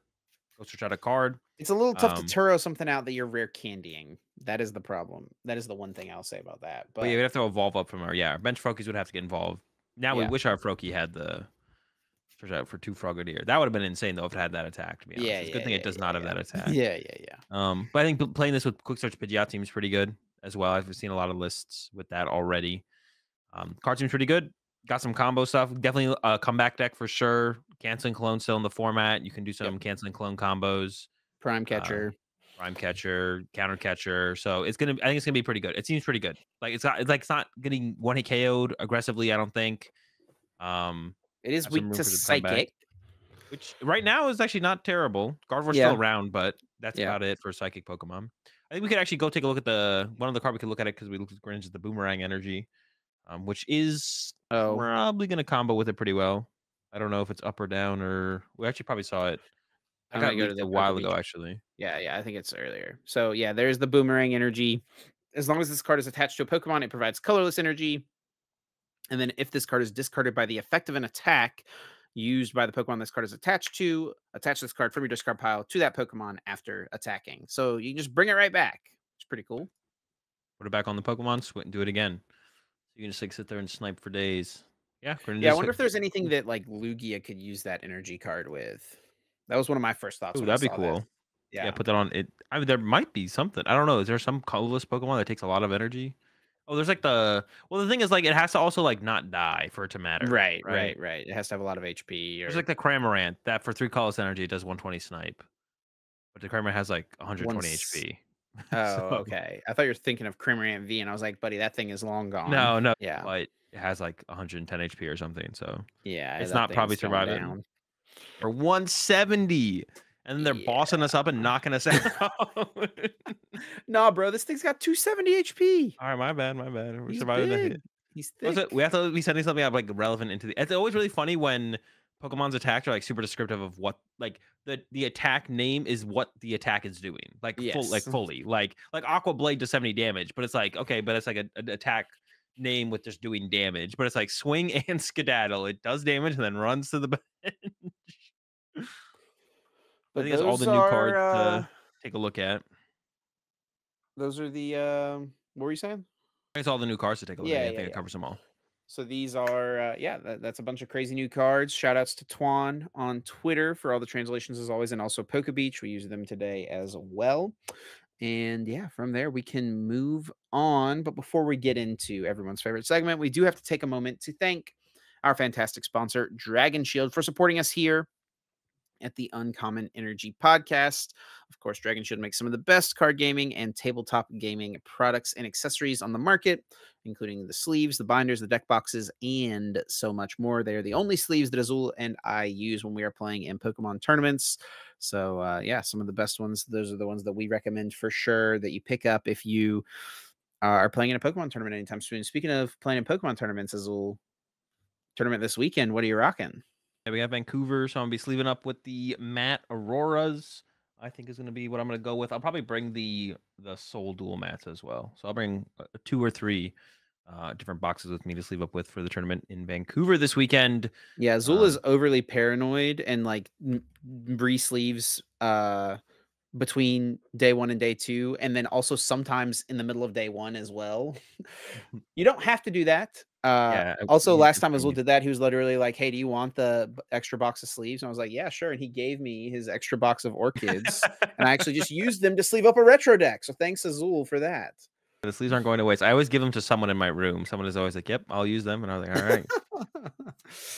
Yeah, only slightly paranoid about my sleeve, but I've scaled it back a little bit. I've overcome some of my mental blocks. I'm only re-sleeving going from day 1 to day 2 now. So All right, let's go. scaling it back a little bit. But yeah, shout out to Dragon Shield as always. Check them out, dragonshield.com. Link will be in the description. Use code UEPOD to receive 5% off and support us here directly on the podcast. Up next, Chip, we got Guess That Flavor Text. It's my turn to pick a card for you, read the flavor text on it, and then you'll have a chance to try and guess which Pokemon belongs to that flavor text. 4 points if you get it right without using a single lifeline. For each lifeline you use, you get 1 less point. The 3 lifelines are what set the card is from. Sometimes someone will message me one, and I'll like maybe use that one if it's a good enough. And then also sometimes I'll just like randomly run into one throughout the week, or 2 weeks, I guess, between my choices. Like I'll just like now I go out of my way to read flavor text on cards, and if it's a good one, That's I remember funny. it. Yeah. This one I actually did a little digging. The go-to tool that me and Chip use. We go to PKM and cards, and there's a little question mark in the top right corner. I bet a ton of people just don't know about that. So Yeah. this was a question mark pick this week. I would say like 40% of my picks are question mark picks. You just click the My little question marks and you get random cards. Yeah, it just gives you random cards. You just like start looking at their flavor text. Mine's a little bit less than 40%, but I do use it a decent amount for sure. All right, this week's flavor text though is they were discovered 100 years ago in an earthquake fissure. Inside each one is an energy core. Uh, 100 years ago. Yeah. 100 years ago, inside an earthquake fissure, an energy core inside each one. Okay. Well, when you say core, one of my first thoughts was Zygarde, but I don't think this is Zygarde because, like, there's the core little nugget Zygarde, but the only card we had for that was like a tool card. Azul has no idea what I'm talking about. He thinks I'm a Nope. crazy person. I don't know what the Oh, it wasn't even called. It was like Cell or something like that. Zygarde Cell, not even a core. Energy core. Oh, I mean, well, fissure makes me think of some sort of like ground type Pokemon also coming out from the earth, some ground type Pokemon. So I'm thinking of like fighting Pokemon in the Pokemon TCG. Definitely need some help. Let's go with what set the card is from. emerging powers. Oh, okay. Okay, that helps. Black and white. So there's like Crocorock or Crocodile or Sandile. You wouldn't give me a Sandile right after the last episode of the evolution series, would you? That would be just kind of rubbing salt in the wound. Um, we've got the fossil Pokemon. Are they in that set, or is it Landorus? No, it wouldn't be Landorus because there's like, yeah, it's a legendary Pokemon. That doesn't make sense. The fossil Pokemon, I don't think we're in that set. Let me go with what stage the card is. It is a basic. I was kind of leaning that way. I didn't say that. And let's just go ahead and read an attack name, see if I can get a little more help. If you say fissure, I'm going to be kind of annoyed. Attack name Reckless Charge. Reckless Charge. Is it a... It could be like Hippopotas, maybe? Hippopotas. I don't really think that has an energy core inside it. Also, I can't... Sometimes I get Gen 4 and Gen 5 Pokemon confused, so I don't remember if... I think Hippopotas is a Diamond and Pearl card. Yeah, because it has a level X, so it is a Diamond and Pearl card. Hippowdon does at least. How you pronounce it? Hippopotas? Yeah, Hippopotas. How did I usually pronounce it? That's not how I pronounced it before. Now I'm trying to like think. How else would you pronounce it? Hippopotas? Hippopotas? Yeah, maybe. Hippopotas. I'm pretty sure is how you pronounce it. I've never heard anyone pronounce it that way. But does anyone pronounce it at all? Or is it just Hippowdon's? How else would you pronounce it? Hippopotas. I don't know how. That's what I'm saying. I don't know if Hippopotas. I've ever. Maybe I've never heard anyone say it. Maybe no one ever says it. People say Hippowdon. Hippowdon's basic. Yeah, Hippowdon's basic. I really don't know. I can't think of a ground type Pokemon. Could it be Golett? Oh, it could be Golett, I guess. Energy Core. I don't really know that fits, but I can't really think of anything else. It was Reckless Charge. That does sound kind of like a Golett attack, honestly. I'm going to go with Golett as my guess. All right. Lock it in. Not Golett. It is Roggenrola. That makes sense. I mean, I don't know if it does make sense. It doesn't make sense to me, but it looks like he's got a little power core in there, maybe like, or he is the power core. Yeah. Or what is it? What was it called? What do they call it? Energy core. That makes sense. Yeah, it makes perfect sense. Yeah. I just forgot this Pokemon existed, to be honest. Yeah, I assumed that would be probably your undoing. It's just literally not remembering this thing. All right, Azul, on the spot here. What is the stage 1 and stage 2 name of this Pokemon? Wait, is it Carkol? No, it's not. Is it? No. What is the basic of Carkol? I think. Oh gosh, is Carkol not the basic? Carkol is the basic. Oh, is Carkol the basic? No, Carkol's the stage 1, I think. It's Camerupt. No, not Camerupt. Camerupt? I can't even spell it right.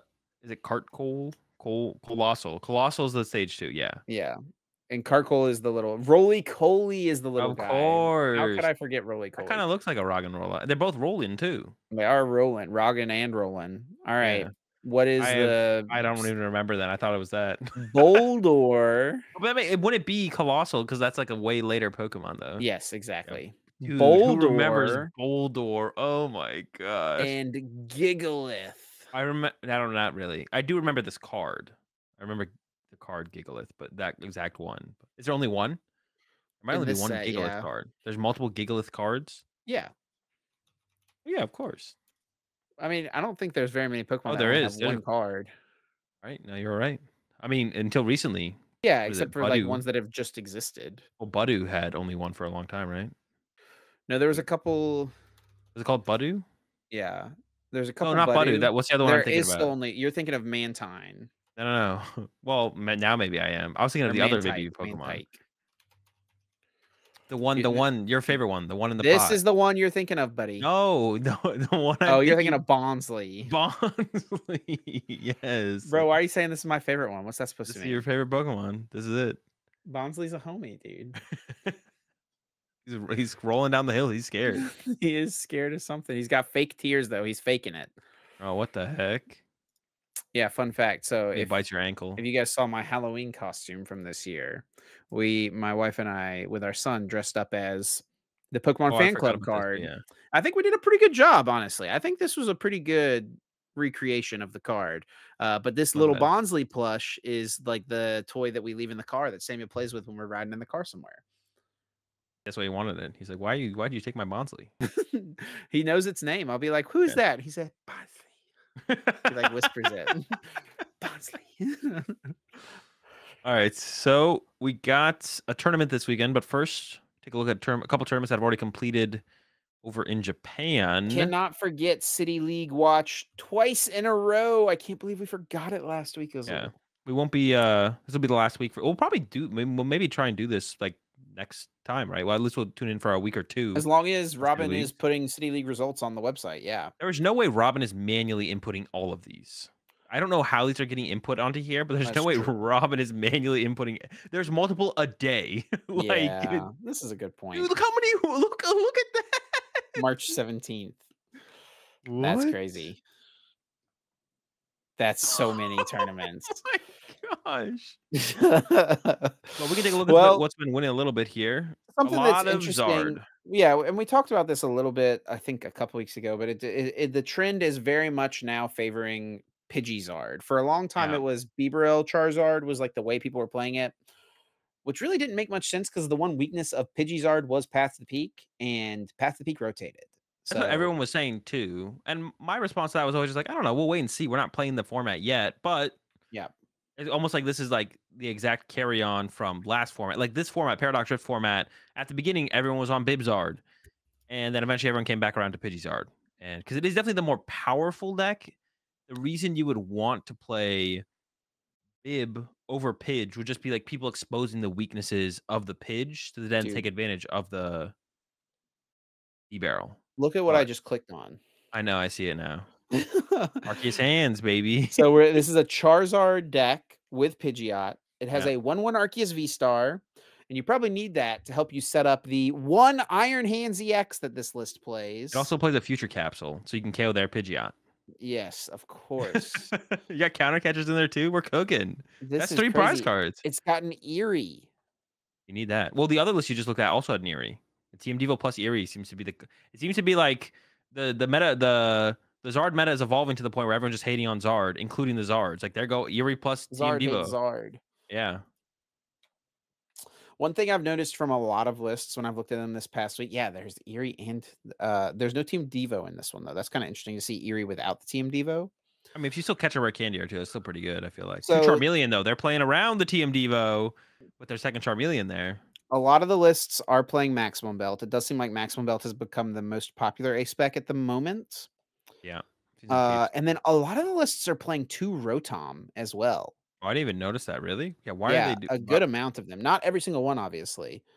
And is going first and just setting up that important? I guess so. And yeah, that was kind of my No theory with Luminion. Zard coming in to this format is that, like, yeah, it's a go first deck now because you can Poffin on turn 2. All you need is like one Charizard. How are we one playing Charmander turn two? one. How are we playing 2 Rotom but not playing 4 Poffin? Like, how does that make sense?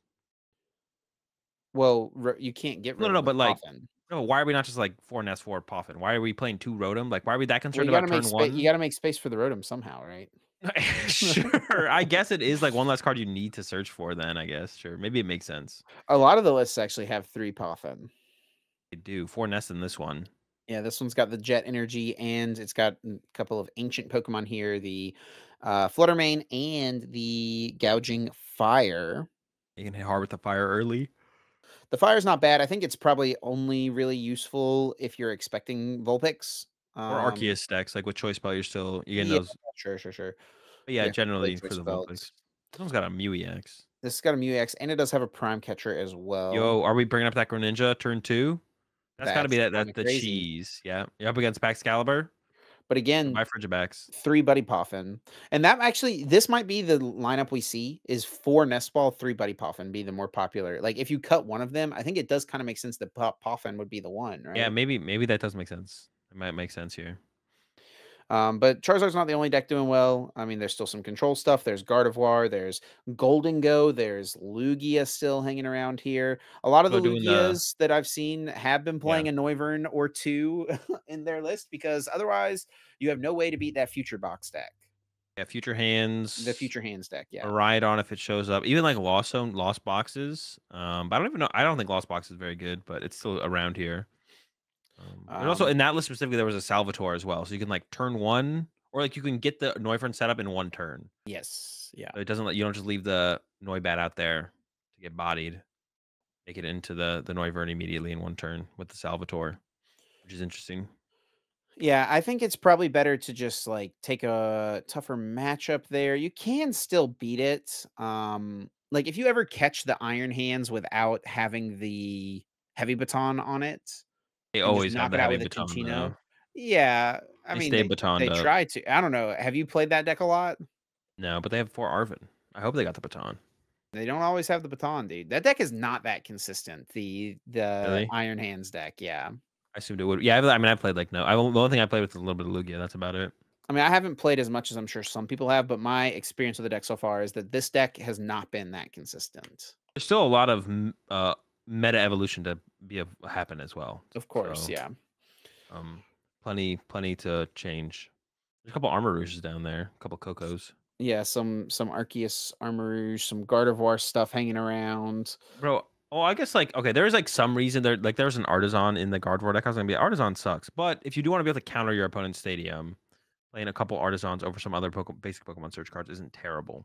Yeah, some of the powerful stadiums are gonna be like Collapse way is kind of better. annoying. Well, I'm thinking of ones that like your opponent can use every single turn because it's like a lot of Drop. lists are not playing that many stadiums right now. So it's like stuff like the Magma Basin. You're gonna get more Yeah. value out of it because it's more likely to stick for more than one turn. We just like saw that Stuff list like only had 3 Pokestop. Magma Basin. Yeah. So people are even cutting back on it a little bit because you don't need to like it'll be in play next turn probably. Yeah. So, Here's an ancient box list. This is a deck that we saw pop up quite a bit like at the start of the City Leagues format, but it's really fallen off pretty hard. This deck is definitely cool, but I don't think it's going to be super strong. yeah, I don't know. It feels pretty tough for it to be honest overall. Yeah. I'm not super sold on it. Usually these one prize decks that like aren't building up towards like a bigger gameplay, which you kind of are because like your Roaring Moon could eventually hit really big numbers, but it like, takes so long to get there. I feel like you're gonna get out traded Oh, hold on. in the early game. I saw someone tweet out this list. This is Uh, crazy. We've got a Giratina V-Star net. Banette deck. So this Banette is a pretty cool card, honestly. There's no Comfey in this list, but this Banette has the ability Puppet Offering. Once during your turn, you may put a supporter card from your discard pile into your hand. If you do, put this Pokemon in the Lost Zone. So that adds 2 cards to your Lost Zone because you put Banette and Shuppet into your Yeah. Lost Zone when you do that. And then you do have some like recovery under Roxanne and Iono, right? Because you can have the Banette set up in play, We could and then if they we could play disrupt you, one Comfey, right? Like one Comfey. there's no switch. There's no switch cards. I guess that Yeah, does take up a ton of deck space, right? yeah, no switch cards. One I mean, this is switch card. interesting. Yeah, I guess you do have that. You got that Prime Catcher. It's interesting. 2 Squawkabilly, so it's trying to be It's like a turbo deck. more aggressive. I almost feel like there should be some count of. Well, maybe you don't want Poffins though. I mean, you can only find Shuppets, but that's still something for sure. Yeah, I'm not sure about this to be honest. It's interesting, maybe worth giving a shot, but definitely not sold on it. Yeah. There's still so much stuff to be discovered in the format Yeah. as well. There's some I lost just want box to. I'm stuff. excited to start playing, man. I'm just excited Yeah. to start playing with it. Are you doing anything special as far as a long stream or anything like that? People should come check out. Yeah, I'll be doing a 12-hour stream. I think I'm gonna shoot for 12 hours for the release of Temple Forces. Maybe I'll end up at around 10. I should be at least doing 10, but I'm gonna shoot for 12. Man, it just does feel like we're so. I hate it so much, man. Like we're all the new things that Japan has like done and discovered. Like we don't get to be We don't get that in experience. flow with. Yeah, we don't get that experience at all. And we already got new cards getting leaked and stuff. Like it's such a drag. It's like this is the worst it's like ever felt. It felt pretty bad last year too when we were waiting for Scarlet and Violet, but this has felt terrible. Um, this whole like last month has felt so bad. New leaks like every freaking week of cards from Crimson Haze and the mask set, and we haven't even gotten Temple Forces. We're just getting Temple Forces in 2 days. Like it's taken so long. Yep. We already know like so many of the other new cards have been leaked and stuff, and we're just kind of like out of it. It's like it's pretty bad. Like if this happens another year, like what are we doing? What is going on here? Especially on like 'cause the thing is like with the collector side of thing, like the collectors don't care one way or another. Yeah. So all you're doing is like hurting your competitive the hype around the cards like on the competitive side of things. But that is like a pretty small percentage. And like you said at the beginning, it's not gonna affect their bottom line. Yeah. So maybe we won't see it adjusted, but it is pretty atrocious to be honest. Being in the mix with all of it Yeah. the way it's It going. would be it's definitely a bummer, and I think part of the issue is I mean, part of it has to be the fact that they want the cards to be legal for the first time at EUIC or, And like, whatever the that player first like IC is, right? I mean, maybe they're trying to build up more hype around the IC, and it does. Stream numbers will be higher, but also the stream numbers would be higher for all the regionals where Temple Forces is legal, for the more regionals that Temple Forces is legal as well, right? So I don't know if the Yeah. trade-off actually matters. Yeah, I don't know if the trade-off actually matters. And yeah, at the end of it all, it just ends up in a pretty is that like what set came out for we had like a mini set that came out with the basically all we got was the tool cards, right? The V tool cards before OCIC last year, right? We got like Sky Seal Stone. Oh, yeah. Crown Zenith, yeah. We had like the same thing where like what's was it what did we get? Paldean Fates would have lined up with OCIC this season if Yeah. OCIC had existed. Yep. Yeah. Yeah, I don't know. Hopefully they fix it next year because like yeah, the 6 months it's like even worse because it's like a 6 month long format, and then it's like compounded with uh Japan has the cards for 3 months ahead of us. All these new leaks are happening before we even have like our newest set. Even they're leaking cards. Like Twilight Masquerade is like being leaked in or being revealed in English before we even have Temple Forces in English. Yep. And then this format's only going to be a month and a half before we get the new set. That's like Yeah. it feels like Yeah. so Yep. backwards. We don't get much time with this format, yeah. It's tough. It's tough. It's tough. Yep, just common Pokemon TCG player complaints. One over thing I did here. want to point out, we did finally see some Miraidon results. I feel like for the first time here. And it's pretty similar to actually there are only one Iron Hands in this list, which is kind of wild. But I feel like the game plan for they've got there's the heavy baton in there. I feel like the Miraidon decks probably play pretty similarly to the Future Hands decks, except you have like a little bit more, a couple more options, right? You actually have like a big closer in the Raichu. Yep. And then you can do stuff like get more aggressive knockouts on like an Arceus V or something with Miraidon Yeah. on turn one. Whereas like the hands deck always has to Miraidon before it does anything, basically, unless you draw pretty well off your first sequence to get a bunch of generators. Yeah, the one Iron Hands is definitely a little suspect, I think, in this Yeah, list. why there but should be? I feel like there should be There's at least one so more. many tool cards in this list. So many tool cards. There's a lot. They've got 2 EXP share, 2 of the new emergency board, 2 bravery charm, 1 force seal stone, 1 heavy baton, 2 town store as well, and 2 Arvin. So tons of interactions with the tool cards here. Yeah, I actually made a list yet earlier today on stream. I ended up with 3 Iron Hands and 2 heavy baton for like the Yeah. potential hands. And I think I had 9 tools in my list. Oh, maybe it And wasn't. see, quite that's another Just town store is another done. stadium where it's like if it's sticking around for multiple turns, A lot of decks do have pretty impactful tool cards right now. 4 seal stones Yep. and maximum belts. But it is like if you get 2 turns of it, second EXP share, that's great. A baton to EXP share, that's dope. And then you can also it's also like flexible, right? Like you could play a 30 EXP share instead of one of these town stores, but it's always an EXP share, whereas the town store could be any of these 5 tools, right? Which is kind of cool. Yeah. Yeah, there might be some hope for Maridon. For sure still. And It there felt like it is was put on the back foot still early though. Chien Pao hanging around here as well. I actually like this list. This is a pretty I mean, it's got 10 energy, which is probably a little Yeah, too I don't know much, about but that. Lot. Only one super rod packet. Nope. okay, yeah. Get chalked. It looked really clean at first. I enjoyed the Upon initial further look. inspection. I actually think there might be a way to play Baxcalibur where you What are they you not don't playing play. that they've got all this extra stuff in here? The extra energy, And they have the four stop as well. 2 yeah. Baxcalibur. They're missing a super rod.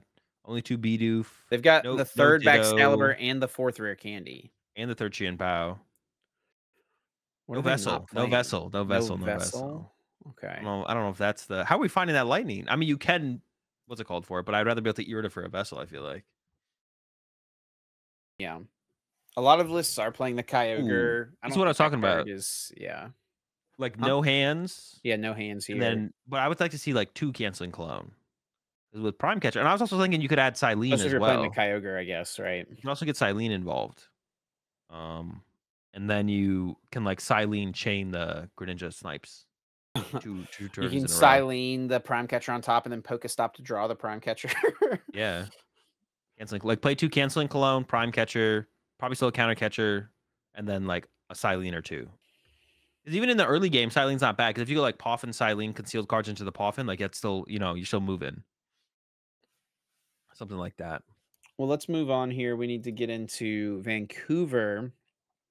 Um, yeah, exciting new stuff with the new set, but we do have one final tournament, one last hoorah for the current format, and one last hoorah for some old favorites at Vancouver Regionals this weekend. So this will be the last tournament that people can play cards like Mew VMAX, Genesect. This will be the last tournament that people can play things like Urshifu, Rapid Strike Urshifu VMAX.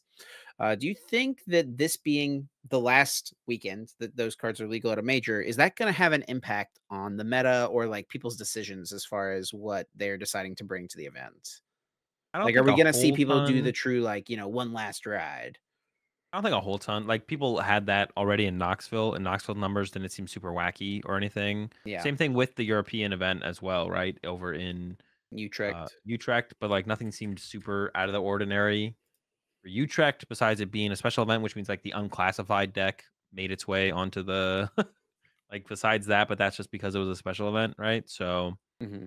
um yeah, I don't think it's gonna go that I don't think it's really gonna go that far. Like I mean people like talk about it, tweet about it. Like I think if this wasn't the last event in this format, Muse percentage specifically probably would be a little bit higher than it would have been without that, but it's not to the point where it's like um yeah, it's not to like an extreme. Yeah. Yeah, I think we will see. I mean, it's not going to be widespread enough for it to really have an impact on the meta share, right? But I think you will see like there will definitely be people who are like wanting their one last chance to play like one of their favorite decks, right? Like the Urshifu heads are going to play Urshifu, the Mew heads are going to play Mew, right?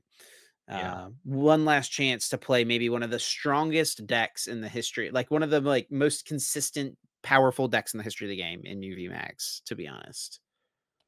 Yeah. Yeah, it's always kind of been there, right, for a really long time now. And it will still probably always be there.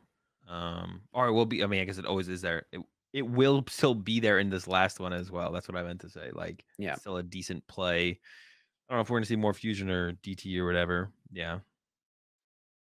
See. So at the last couple events, I mean, there's so much that has happened since the last regionals in Knoxville. It's been well over a month at this point.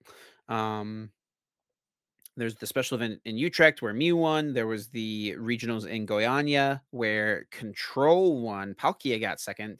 Chien Pao has become way more popular. Gardevoir has really kind of surged back up in popularity as well. Yeah, it feels like in Um, Goiânia, it feels like the biggest thing was maybe that's true in Utrecht as well. Tina seemed less prevalent. There was still a Tina in top 8 at Utrecht, but overall, it didn't feel like it had as strong of a performance, I guess, overall. And there was 0 in top 8 at Goiânia. I mean, it was 0 still top. the tied for the most That's popular true. deck Yeah, in it is. It is J2. right there. Yeah, it is right up there. Yeah. I mean, Vinny wasn't far. Vinny lost the win in, I believe, for a top 8 appearance as well. It was fourth most popular in Utrecht, but not by much. You know, there was 15 Gardevoir, most popular Yeah. deck in day 2, I and then guess there it was is just kinda right 13 there. Giratina. Yeah. It just hasn't had, like, a strong finish There's since just a Red lot Bull of came here. decks in this format that are, like, Yeah, pretty good, you know? that's true. There's just a lot of decks. I mean, look, at Utrecht, Miraidon, there was 7 different decks, 8 different decks that had, 7% More? or higher meta share. Yeah. That's a decent amount in day 2. Mhm. Because it's also not a massive day 2, there's only 860 players in the whole tournament. Yeah. If we look at Goiânia, 530 players, and then if we look at the numbers in day 2, you know, 5 decks or so that had 5 or more people, 8 or 9 meta share, 9% meta share, 6 Yeah. decks with 7% or higher. Yeah. I guess there's just a lot of decks. That is fair. Yeah. A lot of decks going around right now. If we pull up the one thing we're gonna talk about is just look at the meta from Yeah. Utrecht, because we don't have any meta stats besides the day 2 stats from Goiânia.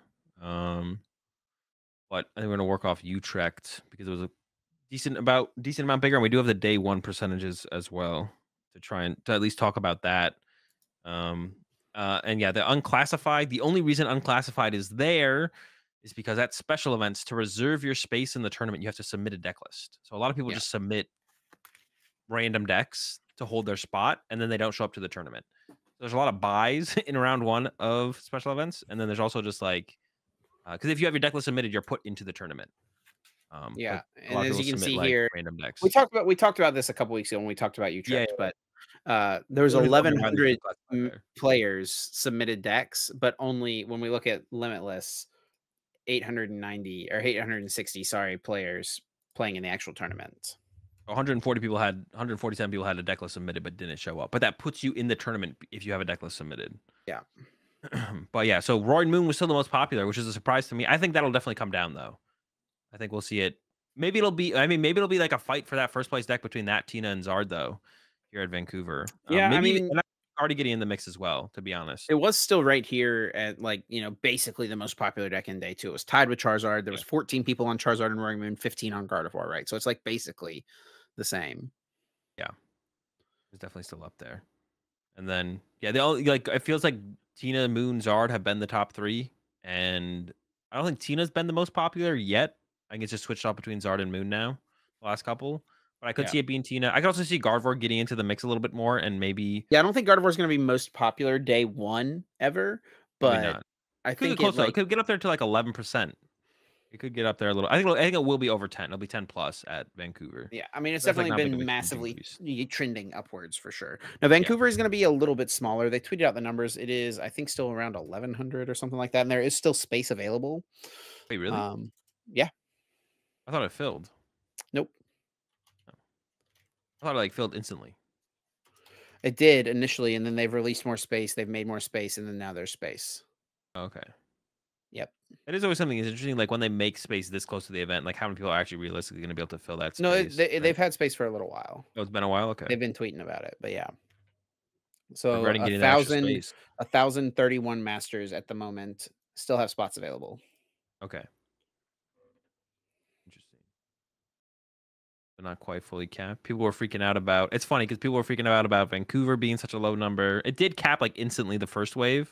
Yep. But it looked like there's still space, and then people were Dude, freaking out people about. were freaking out about the Sweden regionals, and Yeah, it's still not you could full. register for so long. It's still not full? I don't think so. It says 781. I'm pretty sure there was more slots than that, right? Yeah. So yeah, still not full. I'm That's pretty sure. So people need to chill out a little bit and like let things develop because there hasn't been a reason to freak out for a really long time, right? And Yeah. even when there was like kind of a reason, it was like we had just come out of COVID and no one really knew how big the game or how popular or how much new players there was going to be, and there was a lot. So tournaments, at least initially post COVID, were for how much demand there was, they were definitely under not they were we didn't get as much space as we could have filled, but like how are they supposed to know that?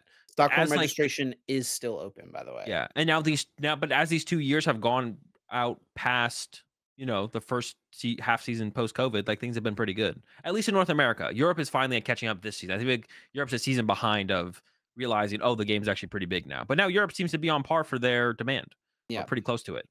I guess EUIC and NAIC probably will stand out as two tournaments that there could have been quite a few more players to play there, but we're still growing, right? They're still giving us a decent percent increase year over year. So like, the game's growing. They're responding with a decent percent increase year to year. Like, I don't know. I feel like we're on track, but people are still losing their minds over stuff. They're not letting stuff play out at all, and then it feels like any hiccup is like the end of the world. And Pokemon should have done so much better, or could have done so much better. It's like, yeah, everyone can always do better, but this is still Yeah.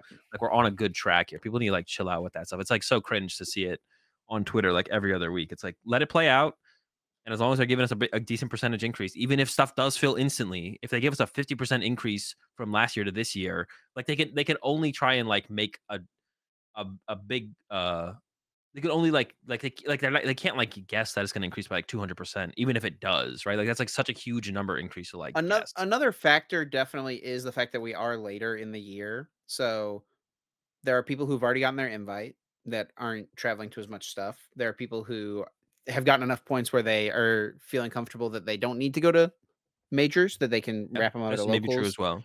Or there are people who have like fallen too far behind that are like, I can't get my invite anymore, so I'm not going to worry about going. Like there always is a little bit of a decline at the end of the season, usually For at sure. least. But it'll be interesting to see. Like I think that the numbers for Indianapolis will be really interesting because it's like one of the last tournaments of the year besides Hmm. LA, LA. but LA won't be Um, that big, I don't think. LA will, yeah, the West Coast ones are never as big as the rest, but I mean, LA is like, LA, I guess, does have a chance because it's the biggest city on the West Coast, right? Yeah, it's also like And a pretty like accessible airport. it's not Um, super cheap to fly to, but yeah, there's a lot of like there's a flights. lot of yeah, a lot of it's a lot Yeah, more a lot of reasonable than like options. other West Coast. Uh, like Vancouver is it's a lot harder. It's a lot more harder and more expensive to get to Vancouver than it is to get to LA. So Yeah, yeah, definitely. it'll still probably won't be that big. LA probably won't be that big overall. By the way, I did just try to go to register for all of the tournaments that are available And uh on Arcanine Labs, and I can register for all of them including EUIC. except EUIC. Okay. I was like, "Oh, wait, But hold up." Perth and Orlando, Yep. Indianapolis, Stockholm, Sao Paulo, there's still spots available at all these, and Vancouver. A big thing with this as well is like Pokemon is gonna ignore us if we always complain about literally everything, and that's Yes. that's reasonable. It's like we're the boy who cried wolf at that point. We wanna, like, complain about stuff that is worth complaining about. So that way when there is, like, a actual thing that needs to be fixed or looked into, or adjusted, they'll, like, take us more seriously. But if we just literally lose our minds over everything, and I'm definitely what do I say? At fault of this as myself in the past to some extent for sure, especially with some of the PTCG live stuff, definitely. But we definitely want to adjust our mindset around that as a community. We don't have to freak out about everything, just things that actually matter and things that aren't being reasonably handled. But everything like for the registration stuff this season for like especially North America has all been reasonably handled like super well, and like Europe, like I said, seemed to catch up. So it's like. Yeah, we don't want to become the boy who cried wolf to TPCI because then they just won't care whatever anything we say. They just won't even take note of it. So we need to chill out a little bit with that for sure. Well, let's wrap it up here with some predictions for Vancouver this weekend. What do we think is going to do well? We're going to start it off with Gardevoir over under 2.5 Gardevoir in top 8. Now there were 3 Gardevoir at Utrecht that all bubbled out and there was one uh What is top 8 at of top Goiania? 8 of Goiania. Yeah. There was 2 that And bubbled a out. couple more that bubbled out. So it's like it's been up there. It's definitely on the upward trend. What In do you think Dortmund, is the there was 3 in cut. over So, under 2.5 Gardevoir in top 8 this weekend? even with all those numbers and it's on the uptrend, I actually don't think it's, like, overly being looked at a deck to be hated on right now. So I don't think too many people are going out of their way to try and beat Gardevoir. I think more people are more, like, come to terms with it being a good deck Well, and just, like, comfortable with their matchup. So I think I think it will still be under despite that. Or, like, despite that. we've talked about one last ride for Mew and for Urshifu, but it's also kind of one last ride for Gardevoir, right? Shining It's true. Arcana It's not gonna be the rotating, same deck. Zacian rotating, Mew rotating. Like a lot of important pieces from this deck are leaving, and I mean, post rotation, it's a Drifloon deck, right? I mean, at Like, this point, if it's a one last ride for everything, everyone's just playing the deck they've been playing It's Like, facts.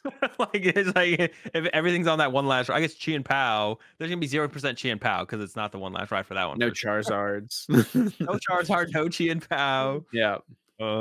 Last ride for Roar and Moon in its Last turn ride of for state. Miraidon. Yeah, Flaffy's rotating. yeah. Yeah, I'm gonna go. So you said no?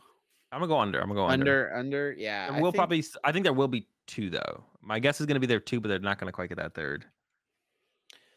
yeah, I'm gonna go with the I'm gonna go with the under as well. Um, it's a lot for there to be 3 of the same deck in Top Cut, especially in this format, just because there's so many decks. That's It a has big been part really of it. close. Like it did it, and then it was close the next two times though. So it's like Guardy's doing it right now. Guardy's probably been the most dominant deck as of late as well, even though it hasn't gotten a dub. I guess it hasn't gotten a dub, right? It still has been probably the most dominant deck as of late. Next one here, will a Mew VMAX make it into top 8? Of course, the last tournament for Mew VMAX, we talked about that. One of the most powerful decks probably of all time. Yeah.